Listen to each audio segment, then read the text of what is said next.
Look at the starting grid here, Greg, as you can see Matthew Skoltz on pole next to his teammate, as you say, Blake Davis, PJ Jacobsen, Cam Peterson, Ty Scott, and Kayla Yakov just continuing her strong run here towards the end of the year. Jake Lewis, Brandon Posh, Josh Hayes. Then we have Aiden Sneed, Corey Alexander, and Teague Hobbs.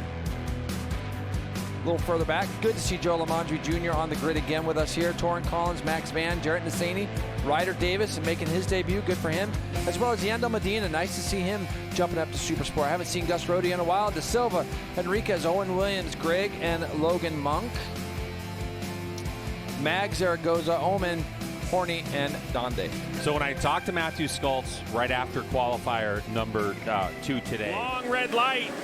There we go, and away we go racing down to turn number 1. Blake Davis looks like he got a good launch as he heads to the inside of the track, now to the outside. As for Skoltz, he's going to slot himself outside around. There he goes, into the lead. Goes a win, and he wins. See what we got. Oh, yeah, Joe looked like he was going down the outside of some people and just ends up getting, kind of pushed off the track. And that is such a bummer. It looked like he had a new suit on.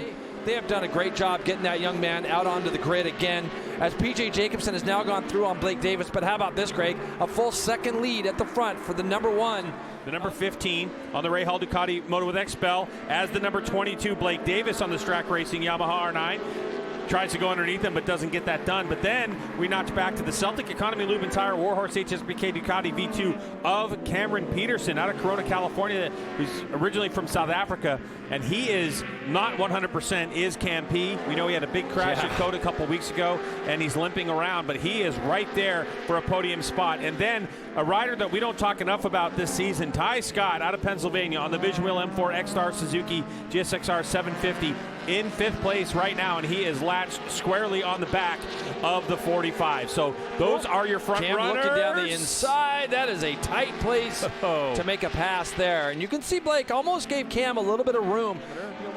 Cam Peterson on that Celtic Economy Lube and Tire Warhorse HSBK Ducati. You saw his team looking on as Cam P starting to lose a couple of points. There's the look at the live championship points. If it ended right now in this way, after this race, there's only 25 points available. That means that Skoltz would wrap up the championship and get his number 1 plate. And that's a position that he's been able to put himself in with his Strack Racing crew. So these bikes will look a little bit different, but I'm not sure RPM is the way they're going to go. But right now, Blake Davis trying to make a move on the inside of PJ Jacobsen. And you can see the stability of those two motorcycles under braking, completely different. But I'll tell you what, that Panigale V2, even though Ducati is coming out, has a newer version of that bike, everything that we're hearing about Supersport Legal Machine is going to have this model of motorcycle, still the same bike for next season, the Ducati Panigale V2 with that single-sided swing arm. So Ray Hall Ducati Moto with XPEL machine of PJ Jacobsen in what is his penultimate race in the Supersport category.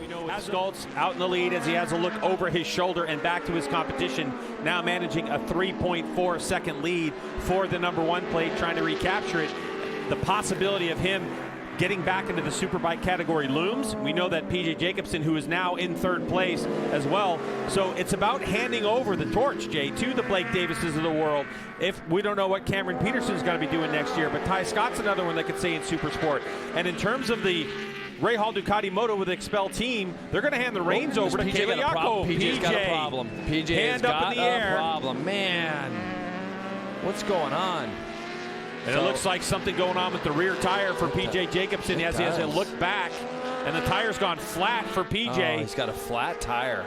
So unfortunately for the 15, he's got to be careful about that one. He's got to be really careful. Yeah, you got to PJ's going to want to get that off the track. He's got a flat tire. So that is horrible. You see Peter Strack looking on. He does not want this championship to end this way either. No, we'll see what they say. Let's take a look at what happened. PJ started to feel the vibration. You can already see the tire starting on that right side of the tire. He wants to get by Davis and get himself into 2nd position. As so far this weekend, Cameron Peterson has been on it. He races 2 classes in the same weekend. And for Cameron Peterson, he raced in the Mission King of the Baggers earlier today in the challenge race, which is basically a win or nothing, kind of a 3-lap dash for $5,000. Doing a great job for them right now. Yeah, and then we can see Nassani and Jake Lewis. They got a red flag, Greg. Yeah, they got a red flag. All right, so red flag is out, and that's going to wrap things up for this race for the Strack Racing team, and that's going to be a national championship in the books. They're second in a row with Matthew Skoltz. Nobody wants to do it on a red flag, but it happens in racing occasionally, and that's what's happening in this one. Skoltz had led from start to finish and done an outstanding job. And it's going to be Blake Davis in second and Cameron Peterson. So the countrymen, the good friends for years since they were young men, celebrating together. We're Cam P on the podium, and Skoltz does it again, back to back. His second Motovation Supersport championship. So welcome back to Motovation Supersport race number 1 here at New Jersey Motorsports Park, and our penultimate race of the season for Motovation Supersport. There were 15 laps scheduled. We got in 12 by the top 4. All the race wins that he's had, he's won the battles throughout the year.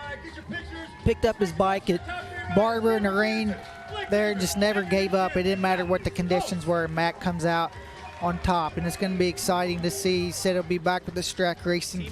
So 1-2 for Strack Racing, and then Cameron Peterson, who has just really poured it on at the end of this season. Can't wait to see what happens with him next year. Ty Scott, Kayla Yakov, Josh Hayes. But here's a look at the championship. So you can see it's a 46-point gap with only 25 points to get tomorrow. That's why he's the champion. So Blake Davis said he's going to get after Skoltz tomorrow.